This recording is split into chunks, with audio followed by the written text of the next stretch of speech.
Welcome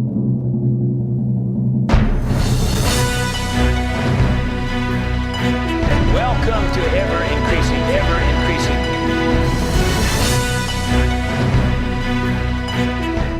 I'm back. We're talking about the purpose of prosperity. And in our last session together, I was having you look at John chapter 13.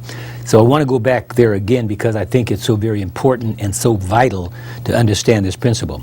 As I was pointing out before, and I think it will bear repetition, a lot of people have a problem, Christians have a problem with prosperity, thinking that Jesus and the apostles were not men of means, meaning financially and materially.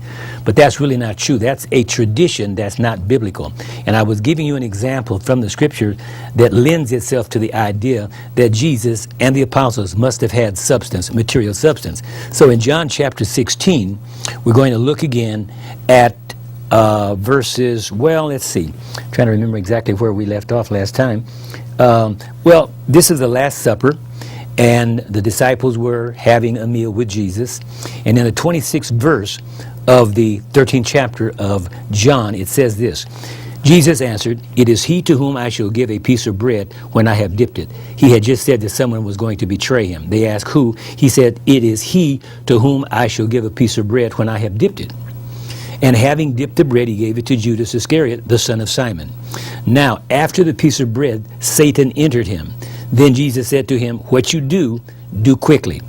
But no one at the table knew for what reason he said this to him. Now I want to repeat that again because this is so vitally important to pick up on this principle, the fact that Jesus did have material possessions. Look at this. He says, but no one, verse 28, but no one at the table knew. I want to say that again. But no one at the table knew for what reason he said this to him, that is to Judas. For some thought, pick up on that, some thought, because Judas had the money box, that Jesus had said to him, "Buy those things we need for the feast," or that he should give something to the poor. Now come on, friends, let's face it, poor folk don't give to poor folk. Welfare recipients do not float other welfare recipients. If anything, they're looking for a handout, not to give anything away.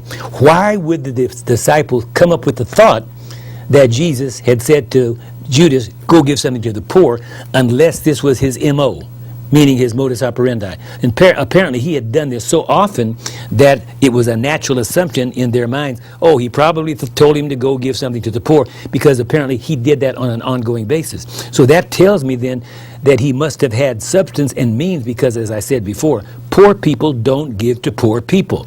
So if Jesus was broke and busted and disgusted, he would not be telling somebody to go give to the poor.